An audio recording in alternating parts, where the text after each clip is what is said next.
The joyous time of Easter, the greatest festival of the Christian Church, which commemorates the resurrection of Jesus Christ, a time of brightly colored eggs, cute little bunny rabbits, and Easter chicks. But what does this have to do with the resurrection of our Savior? Absolutely nothing. The truth is, Easter doesn't come from the Holy Scriptures. This pagan custom has another source. It was actually a transformation of the Feast of Passover into Easter.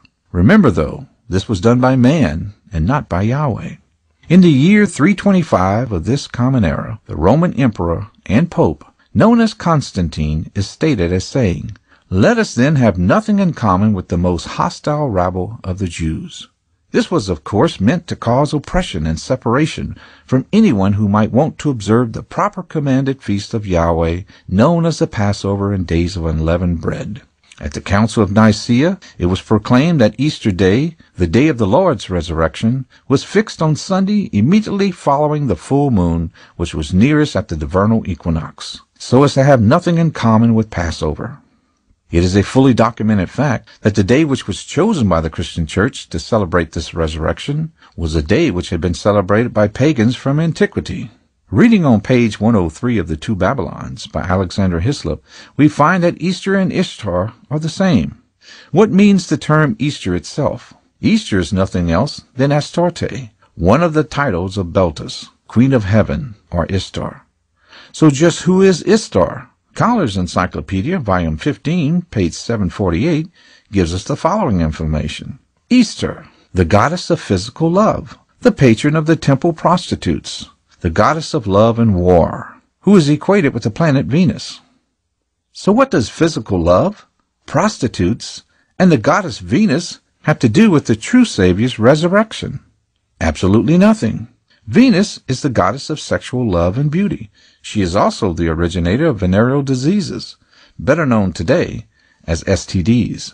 The UN AIDS 2009 AIDS Epidemic Update states that around 31 million adults and 2 million children are infected with a venereal disease known as HIV, which causes AIDS.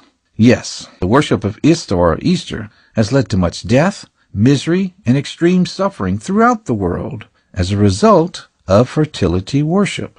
From the Encyclopedia Britannica, we find that the rabbit or hare came to be associated as the symbol of fertility and of the renewal of life. And the brightly colored eggs, so widely used at Easter time, carries the same meaning of fertility worship. Easter is the name of the goddess of spring and fertility, in whose honor sacrifices were offered about Passover time each year.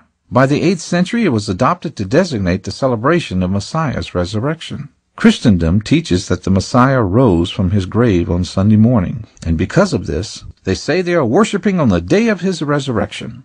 However, there's no scriptural proof for the Good Friday Easter Sunday tradition. Was Yeshua, our true Savior, resurrected on Easter Sunday morning? The answer is no. It's time to come out of the deception of this world. And with this information, you will learn beyond a shadow of a doubt that the Messiah was not resurrected on Sunday morning. For complete information on when the Messiah was resurrected, please request our booklet, Was the Resurrection on Sunday? And for more information, request our free booklet, An Easter Remembrance. Simply call 1-800-613-9494 or visit our website at www.yahweh.com.